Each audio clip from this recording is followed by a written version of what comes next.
Supreme court ने 2016 में केंद्र द्वारा किए गए विमुद्रीकरण के फैसले को ठहराया सही। सुप्रीम कोर्ट की संविधान पीठ ने 4-1 से सरकार के फैसले पर लगाई मुहर। नए साल के आगमन के साथ ही उत्तर भारत में शीतलहर हुई तेज, कई जगहों पर घने कोहरे की चादर। वहीं कल से दिल्ली और आसपास के क्षेत्रों में फिर से ठंड बढ़ने की संभावना।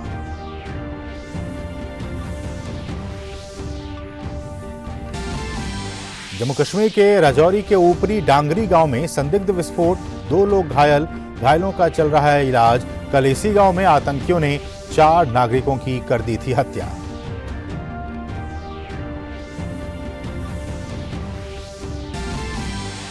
भाजपा के राष्ट्रीय अध्यक्ष जेपी नड्डा आज महाराष्ट्र दौरे पर। नड्डा चंद्रपुर और औरंगाबाद में धार्मिक और पार्टी के कार्यक्रमों में होंगे शामिल।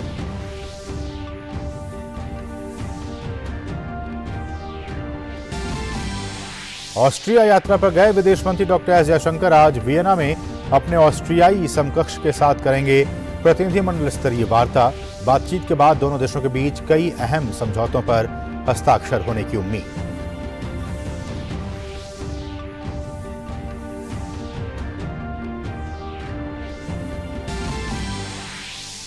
लूला डिसिल्वा ने तीसरी बार ब्राजील के राष्ट्रपति के रूप में ली शपथ। अपने पहले भाषण में लूला ने अपने पूर्ववर्ती की नीतियों की निंदा करते हुए देश के पुनर्निर्माण का लिया संकल्प।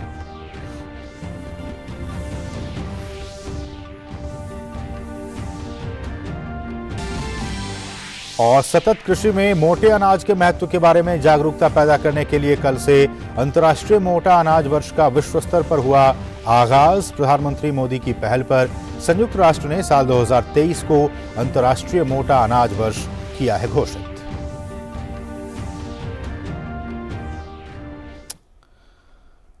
नमस्कार, डीडी न्यूज में आप सभी दर्शकों का बहुत बहुत स्वागत है। मैं हूं असीम मिश्रा। शुरुआत बड़ी और अहम खबर के साथ। सुप्रीम कोर्ट की संविधान पीठ ने साल 2016 में केंद्र सरकार द्वारा लिए गए विमुद्रीकरण के फैसले के खिलाफ दायर सभी याचिकाओं का आज निपटारा कर दिया। सुप्रीम कोर्ट की संविधान पीठ ने 4-1 के बहुमत से केंद्र सरकार के विमुद्रीकरण के फैसले को सही ठहराया है। सुप्रीम कोर्ट ने कहा है कि 2016 में मोदी सरकार के विमुद्रीकरण का फैसला बिल्कुल ठीक था। हालांकि जस्टिस बीवी नागरत्ना ने बहुमत से अलग फैसला सुनाया। हमारे साथ हमारे सहयोगी विकास सारथी लगातार इस खबर पर बने हुए हैं। विकास, इस फैसले को अगर हम समझने की कोशिश करें तो साल 2016 में जो लिया गया था फैसला, आज जिस तरह से सुप्रीम कोर्ट ने अभी ये कह दिया है 4-1 के अपने बहुमत के फैसले से कि वो फैसला सही था, वो फैसला जायज था, वो फैसला कानून सम्मत था, कैसे इसको देखा जाए? बिल्कुल असीम, अगर आप देखें तो इसमें 58 याचिकाएं दाखिल की गई थी सुप्रीम कोर्ट में और इस सभी याचिकाओं में कुछ व्यक्तिगत तौर पर लोगों ने याचिकाएं दाखिल की थी, कुछ कंपनियों ने की थी और 1-2 पॉलिटिकल पार्टीज भी थे। सबकी अपनी अपनी दलीलें थी। मूल तौर पर इन्होंने ये कहा था कि जो फैसला था नवंबर 2016 का, वो असंवैधानिक है, मनमाना है और इसमें ये नहीं देखा गया कि इसका असर कितनी बड़ी आबादी पर पड़ेगा। कोर्ट ने इन तीनों पहलुओं को सुना, उनकी समीक्षा की और कोर्ट ने ये पाया कि जहां तक कानूनी शक्ति की बात है, केंद्र सरकार के पास ये पूरी ताकत है कि वो इस तरह के निर्णय ले सकती है इन कंसल्टेशन विद आरबीआई की सहमति से। आरबीआई के सुझाव पर केंद्र सरकार इस तरह के फैसले ले सकती है और पूर्व में भी लिए हैं। ये बात कोर्ट को केंद्र की तरफ से बताई गई। जहां तक इस फैसले के उद्देश्यों की बात करें तो कोर्ट को ये बताया गया केंद्र सरकार की तरफ से कि खुद आरबीआई ने इस कंसल्टेशन प्रोसीजर में जो बातचीत थी सरकार के साथ, उसमें ये कहा था कि काले धन को, नकली नोटों को रोकने के लिए और जो टेरर फंडिंग है, इस पर लगाम लगाने के लिए एक निर्णायक कदम उठाने की जरूरत है और विमुद्रीकरण उन्हीं कदमों में से एक था। हालांकि केंद्र ने कोर्ट को यह भी बताया था कि विमुद्रीकरण अकेला फैसला नहीं है, इसके पहले भी और इसके बाद में भी कई निर्णय लिए गए हैं, चाहे वो ब्लैक मनी को लेकर के एसआईटी के गठन की बात हो या फिर जो 2014 के बाद जो एक सीरीज है इस तरह के कदमों की, काले धन को रोकने की, फेक करेंसी को काउंटर करने की, इन सारे कदमों के बारे में कोर्ट को बताया गया और ये कहा गया कि विमुद्रीकरण के निर्णय को याचिकाकर्ता एक आइसोलेशन में बता रहे हैं, एक आइसोलेटेड घटना के तौर पर बता रहे हैं, जो कि सही नहीं है। सरकार तमाम इस तरह के कदम उठा रही है, प्रयासरत है। और जहां तक कानून की बात की जाए तो जो निर्णय था वो आरबीआई एक्ट के प्रावधानों के अनुरूप लिया गया है। इसमें कंसल्टेशन प्रोसेस कई महीनों से सरकार और आरबीआई के सेंट्रल बोर्ड के बीच चल रहा था, जिसके बाद ये निर्णय लिया गया। तो ये कहना कि ये मनमाना फैसला है, ये सबसे पहली बात गलत है।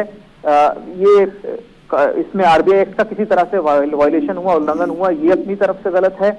इन सारी दलीलों को सुप्रीम कोर्ट ने स्वीकार किया और जस्टिस बी आर गवई ने बहुमत का फैसला पढ़ा आज। और जस्टिस, हालांकि बीवी नागरत्ना की जो टिप्पणियां थी या उनका जो फैसला था वो अलग था, लेकिन बहुमत ने केंद्र सरकार की जो भी दलीलें थी उनको स्वीकार करते हुए इन सभी याचिकाओं को खारिज कर दिया है। और इसी के साथ जो 6 साल पुराने निर्णय को लेकर के कानूनी लड़ाई चल रही थी सुप्रीम कोर्ट में लंबे समय से, वो खत्म हो गई। ऐसे में विकास, अब जैसे कि बीवी नागरत्ना जो कि डिसेंट रखी इस पूरे फैसले को लेकर, उनका ये कहना, मैं उस पर आपकी टिप्पणी चाहूँगा कि अच्छा हो ये होता कि संसद के जरिए, कानून के जरिए अगर इस फैसले को लाती बजाय कि सरकारी फैसले के जरिए, तो ज़्यादा अच्छा होता। हाँ, उनका ये कहना था असीम इसमें कि विमुद्रीकरण की प्रक्रिया अगर आरबीआई से शुरू हो, यानी कंसल्टेशन प्रोसेस केंद्र सरकार और आरबीआई का हो सकता है, लेकिन इसका निर्णायक जो कदम उठाने की बात है वो आरबीआई की तरफ से हो तो ये एक बेहतर तरीका होगा। हालांकि जिन पहलुओं को जस्टिस नागरत्ना ने उठाया है उनका जवाब जस्टिस गवई ने भी अपने विस्तृत फैसले में दिया है। उन्होंने ये बात कही है कि आरबीआई का सेंट्रल बोर्ड जो है वो सरकार के साथ लगातार परामर्श प्रक्रिया में जुड़ा रहता है और सरकार जो भी कदम उठाती है उसको लेकर के संसद के प्रति उत्तरदायी है। संसद में उसको इन बातों का जवाब देना होता है। इसीलिए जो ये कहना कि ये मनमाना है, किसी की कोई जिम्मेदारी फिक्स नहीं की जा सकती, इसको लेकर के ऐसा कहना सही नहीं है।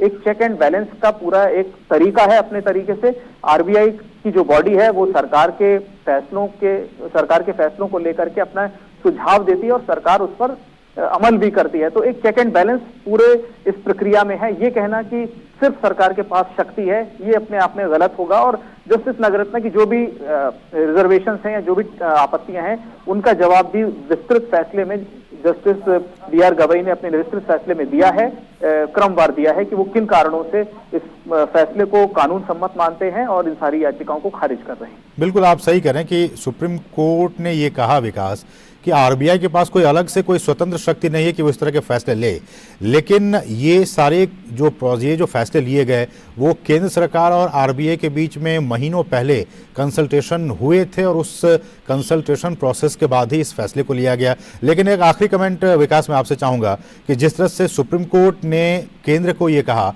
कि आप अपनी तरफ से जो दलील रखना चाहते हैं वो भी रखिए, उस दलील में भी साफ तौर पर सरकार ने यह भी कहा था कि इसकी वजह से जो काला धन है उस पर रोक लगाने का काम किया गया, इससे जो डिजिटल चलन है, डिजिटल इकोनॉमी बनाने की दिशा में काफ़ी हमने आगे बढ़ा है। तो ये कहीं ना कहीं अपने उस दलील को मजबूत करने की दिशा में काफ़ी मजबूत दलील थे।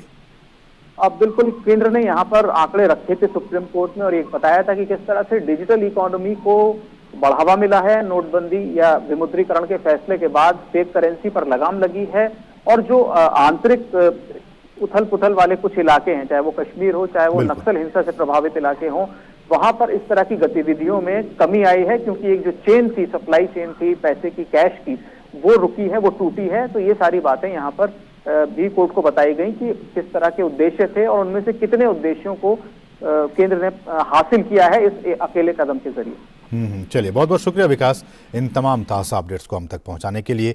तो इस बहुत ही महत्वपूर्ण फैसले पर सुप्रीम कोर्ट ने फैसला सुना दिया है। 4-1 के बहुमत से इस फैसले को सुना गया है कि 2016 में जो विमुद्रीकरण का फैसला केंद्र सरकार की तरफ से लिया गया था वो सही था और इसमें जो उचित जो प्रोसेस होना चाहिए था उस प्रोसेस को पूरा किया गया। प्रोसेस ये कि याचिका में ये कहा गया था कि केंद्र सरकार ने एक तरफा ये फैसला ले लिया है, लेकिन सुप्रीम कोर्ट ने ये कहा है कि नहीं, ऐसा नहीं है, एक तरफा ये फैसला नहीं लिया गया है, बल्कि इस फैसले से कई महीने पहले रिजर्व बैंक ऑफ इंडिया, भारतीय रिजर्व बैंक की तरफ से केंद्र सरकार और रिजर्व बैंक की तरफ से इसमें बाकायदा कंसल्टेशन प्रोसेस के जरिए, बातचीत के जरिए ही इस फैसले को लिया गया। इसलिए सिर्फ ये कह देना कि केंद्र सरकार ने ये फैसला लिया वो गलत था। आरबीआई की भी इसमें सहमति थी, तभी इस फैसले को लिया गया। आरबीआई स्वतंत्र तरीके से खुद का कोई फैसला नहीं ले सकता है। तो ये कुछ अहम खबरें खासकर सुप्रीम कोर्ट और विमुद्रीकरण को लेकर। बढ़ेंगे आगे, दूसरी अहम खबरों की तरफ बात करेंगे और बात करेंगे मौसम की। मौसम विभाग ने आने वाले दिनों में पंजाब, उत्तर प्रदेश और बिहार में घने कोहरे और कड़ाके की ठंड का अनुमान व्यक्त किया है। मौसम विभाग में वरिष्ठ वैज्ञानिक आर.के. जनामणि ने बताया कि राजस्थान में शीतलहर जारी रहेगी। दिल्ली में कल से तापमान गिरने और शीतलहर चलने की संभावना जताई गई है। जनामणि ने कहा है कि बिहार और उत्तर प्रदेश समेत देश के उत्तरी हिस्सों में घना कोहरा छाया रहेगा। राष्ट्रीय राजधानी में आज हल्का कोहरा भी देखा जा रहा है। मौसम विभाग ने आज के लिए राष्ट्रीय राजधानी में हल्के कोहरे और उसके बाद साफ आसमान रहने का पूर्वानुमान भी व्यक्त किया है। वहीं घने कोहरे के कारण विजिबिलिटी घट गई है, जिसकी वजह से दर्जनों ट्रेनें लेट चल रही हैं। ट्रेनों को लेट होने से लोगों को स्टेशनों पर दिक्कतों का सामना करना पड़ रहा है। वहीं उड़ान सेवाओं पर भी इसका प्रतिकूल असर पड़ा है। लखनऊ की बात की जाए तो पूरे उत्तर प्रदेश में कड़ाके की ठंड और शीतलहर का दौर जारी है। घने कोहरे और शीतलहर की वजह से कई जिलों में स्कूलों के समय में बदलाव किया गया है, तो वहीं कई जिलों में प्रशासन ने स्कूलों को बंद करने के आदेश जारी कर दिए हैं। इसी क्रम में शीतलहर को देखते हुए राजधानी लखनऊ में कक्षा 1 से 8 तक के सभी स्कूलों में पढ़ाई 2 जनवरी से लेकर 10 जनवरी तक सुबह 10 बजे से दोपहर 2 बजे तक होगी।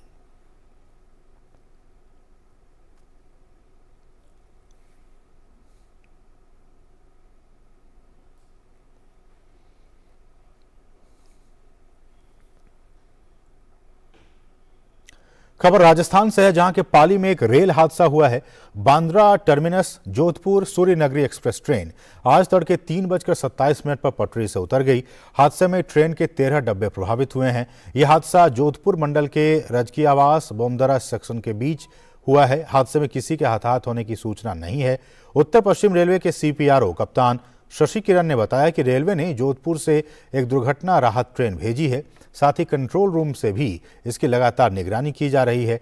प्रभावित यात्रियों को गंतव्य स्थान पर पहुंचाने के लिए बसों का प्रबंध किया गया है। हादसे के कारण रेल यातायात प्रभावित हुआ है। कई ट्रेनों के मार्ग परिवर्तित किए गए हैं। साथ ही कई ट्रेनों को रद्द कर दिया गया है। रेल मंत्री अश्विनी वैष्णव भी हालात पर लगातार नजर बनाए हुए हैं। और इसके अलावा यात्रियों और संबंधित परिवार के सदस्यों के लिए हेल्पलाइन नंबर भी जारी किए गए हैं। जोधपुर के लिए नंबर है 02912654979। दूसरा नंबर है 029126549993। तीसरा नंबर है 029126242125 और चौथा हेल्पलाइन नंबर है 029124314646। और पाली मारवाड़ के लिए नंबर है 029322500324। यात्री और संबंधित परिवार 138 और 1072 पर भी संपर्क कर जानकारी हासिल कर सकते हैं।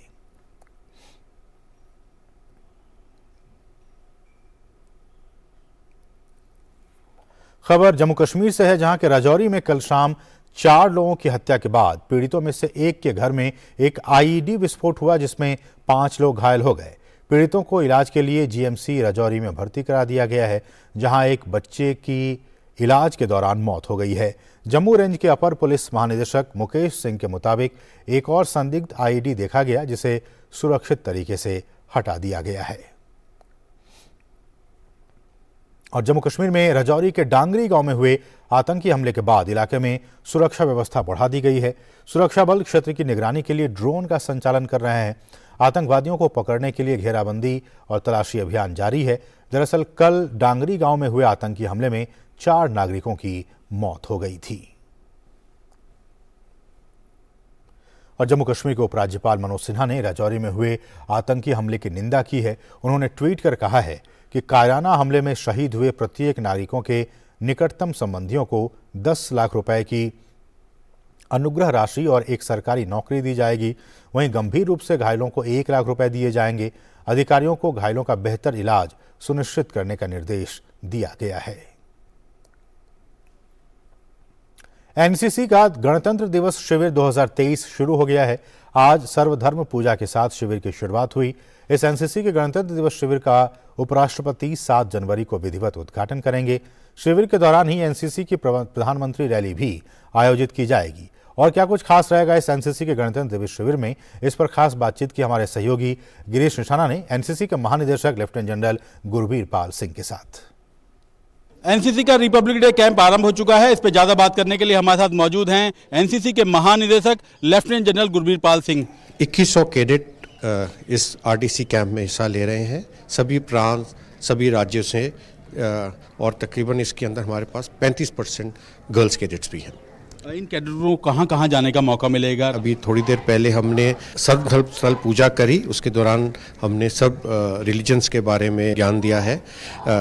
इस कैंप के दौरान ये वेरियस कंपटीशन में हिस्सा लेंगे। राजपथ के अंदर हमारे 2 कंटिजेंट हिस्सा लेते हैं। वेरियस डिग्निटरीज हमारे आरटीसी कैंप में विजिट करती हैं, हम उनको ऑनर करते हैं और उन डिग्निटरीज के घर में एक कैडेट्स को बुलाया जाता है। इसके सिवाय 19 देशों से यूथ एक्सचेंज प्रोग्राम के अंतर्गत कैडेट्स इधर आएंगे और हमारे इन कैडेट्स के साथ मिलेंगे। लास्ट के अंदर ये हमारा कैंप खत्म होता है तो आदरणीय प्रधानमंत्री की रैली होती है। सर, कैंप का औपचारिक रूप से उद्घाटन कौन करने आ रहे हैं? कैंप का उद्घाटन करने के लिए आदरणीय वाइस प्रेसिडेंट ऑफ इंडिया आएंगे। कैडेटों का किस तरह से सर व्यक्तित्व में निखार आ पाता है इस कैंप करने के बाद? 30 दिन की ट्रेनिंग कैंप के दौरान it is a different you. जो कैडेट हमारे पास आते हैं, काफ़ी सिलेक्शन, डीप सिलेक्शन प्रोसेस, 4 से 5 सिलेक्शन प्रोसेस के बाद आते हैं। 17 लाख कैडेट से ये 2100 कैडेट सिलेक्ट होकर हमारे पास आते हैं और जब यहाँ का कैंप करके वापस जाते हैं तो ये एक अलग इंसान, अलग इनमें देश भावना, देश प्रेम की भावना आ जाती है। तो ये थे लेफ्टिनेंट जनरल गुरबीर पाल सिंह साहब जो बता रहे थे कि किस तरह से देश भर से करीब 17 लाख कैडेटों में से केवल 2100 कैडेटों को यह शिविर करने का मौका मिलता है और यह कैंप करने के बाद कैडेटों में एक अलग ही निखार भी आता है। कैमरामैन राजेश शर्मा के साथ गिरीश निशाना, डीडी न्यूज, दिल्ली। एक दुखद खबर दिल्ली से है। नई दिल्ली के कंझावला इलाके में 20 साल की एक लड़की के साथ नए साल की पूर्व संध्या पर बाहरी दिल्ली के सुल्तानपुरी थाना क्षेत्र में एक रोंगटे खड़े कर देने वाली घटना घटी। इसमें शराब के नशे और नए साल के जश्न में डूबे युवा टक्कर के बाद कार में फंसी स्कूटी सवार युवती को घसीटते चले गए। कई किलोमीटर बाद आरोपियों ने कार बैक करके युवती का शव निकाला और फिर फरार हो गए। लड़की के साथ हुई बर्बरता से उपराज्यपाल वीके सक्सेना सहित हर कोई हैरान है। और एलजी ने ट्वीट करते हुए कहा है कि कंझावाला सुल्तानपुर में हुए अमानवीय अपराध से मेरा सिर शर्म से झुक गया है। मैं ऐसा करने वालों की हैवानियत भरी असंवेदनहीनता से हैरान हूं। वहीं सुल्तानपुरी के डीसीपी हरेंद्र सिंह ने कहा है कि पुलिस ने 5 आरोपियों को गिरफ्तार कर लिया है और उनके ऊपर नॉन बेलेबल धारा लगाई गई है और कोर्ट से गुजारिश की गई है कि आरोपियों की जुडिशियल कस्टडी को बढ़ा दिया जाए जिससे कि अच्छे तरीके से उनकी जांच हो सके। जब कंझावला से इन्फॉर्मेशन आई देन वी कुड लिंक कि एक्सीडेंट में जो स्कूटी और जो विक्टिम थे वही महिला कंझावला के एरिया में ट्रेस हुई है। इसमें कार में बैठे हुए 5 लोगों को हमने अरेस्ट किया है। ना सिर्फ ड्राइवर बल्कि उनके साथ 4 लोग जो बैठे हुए थे उनके खिलाफ हमने धारा 304 आईपीसी इन्वोक की है। ना ही उनको बेल मिली है और हमारी कस्टडी में है वो, और आज उनको हम कोर्ट में प्रोड्यूस करेंगे and we will request the court for the police remand, जिसके साथ हम साइंटिफिकली और फॉरेंसिक तरीके से उनके प्रेजेंस में हम पूरे सीक्वेंस ऑफ इवेंट्स को, उनके रूट को इस्टेब्लिश कर पाए। साथ ही विक्टिम का पोस्टमार्टम के लिए हम हेल्थ डिपार्टमेंट जीएन सिटी को रिक्वेस्ट कर रहे हैं to constitute a medical board, जहां पे 3 डॉक्टरों की एक टीम पोस्टमार्टम करेगी और हमें अपनी रिपोर्ट देगी। भाजपा के राष्ट्रीय अध्यक्ष जेपी नड्डा आज महाराष्ट्र के दौरे पर रहेंगे। अपने व्यस्त कार्यक्रमों के दौरान सबसे पहले नड्डा चंद्रपुर जिले में महाकाली माताजी मंदिर में पूजा अर्चना करेंगे। उसके बाद लोकसभा प्रवास योजना के तहत चंद्रपुर लोकसभा क्षेत्र में पार्टी और जनसभाओं की एक श्रृंखला आयोजित करेंगे। शाम को जेपी नड्डा औरंगाबाद जिले में कृष्णेश्वर ज्योतिर्लिंग मंदिर में पूजा अर्चना करेंगे।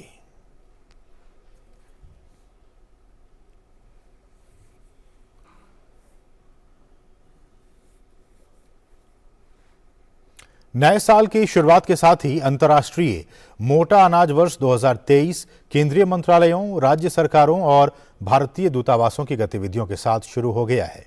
इस दौरान अलग अलग तरीकों से लोगों को मोटे अनाजों के फायदों के बारे में जागरूक किया जाएगा।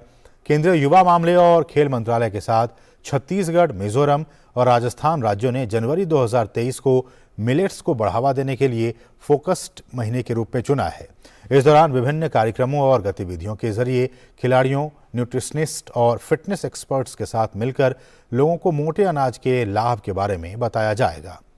प्रधानमंत्री नरेंद्र मोदी की पहल और भारत सरकार के प्रस्ताव के बाद संयुक्त राष्ट्र ने साल 2023 को अंतर्राष्ट्रीय मोटा अनाज वर्ष घोषित किया है। वैश्विक खाद्य संकट से निपटने के लिए मोटे अनाजों को बढ़ावा देने का फैसला लिया गया है। ये भारत के साथ साथ विश्व स्तर पर उत्साह के साथ मनाया जा रहा है। मोटा अनाज G20 देशों की बैठकों का भी एक अभिन्न हिस्सा है और सभी प्रतिनिधियों को मोटे अनाज का भोज कराया जाएगा। किसान, स्टार्टअप्स और किसान उत्पादक संगठनों के साथ संवाद सत्रों के जरिए मोटे अनाज का अनुभव प्राप्त किया जाएगा। हमारे साथ हमारे सहयोगी ओपी यादव लगातार इस खबर पर बने हुए हैं।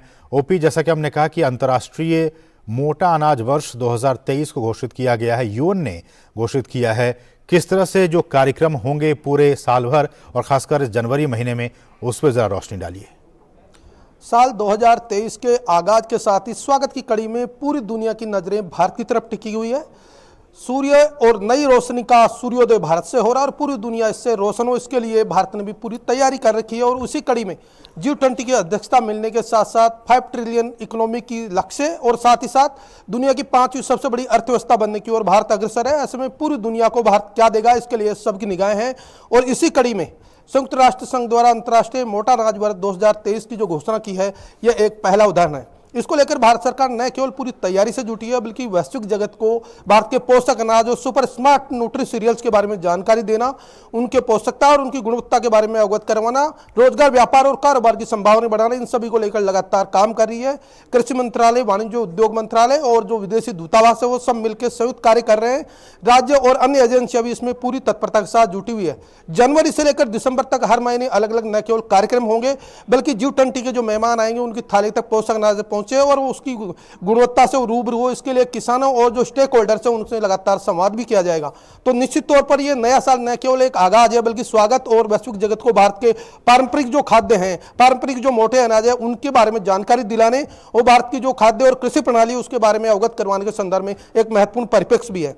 यही वजह कि भारत सरकार इसके लिए लगातार न केवल काम कर रही है, बल्कि हर महीने अलग अलग लक्ष्य बनाकर और अलग अलग थीम लाइन के साथ राज्यों में और राज्यों से बाहर दूसरे देशों में मिशन और दूतावासों के जरिए अलग अलग कार्यक्रम बनाने का कार्यक्रम चला रही है।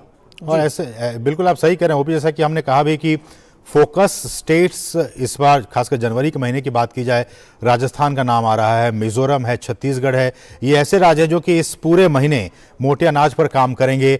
ये एक श्रृंखला होगी जो कि पूरे साल भर चलेगी और इसमें बाकी राज्य भी शामिल होंगे। कुछ ऐसे राज्य हैं जो कि अग्रणी हैं मोटे अनाज के उत्पादन में, बाकी राज्य भी इसको लेकर सीखें, बाकी राज्यों में भी इसका उत्पादन हो और वहाँ के लोग इसको ग्रहण करें, सेवन करें, अपने भोजन का अभिन्न अंग बनाएं। सरकार ये चाह रही है न सिर्फ वैश्विक राष्ट्रीय स्तर पर बल्कि वैश्विक स्तर पर भी। जी, राजस्थान, कर्नाटक, मध्य प्रदेश, हरियाणा और बहुत सारे ऐसे राज्य हैं 5-6 जिन राज्यों में बहुतायत में जो पोषक अनाज है या न्यूट्री सीरियल्स है उनकी आदिकाल से खेती होती आई है।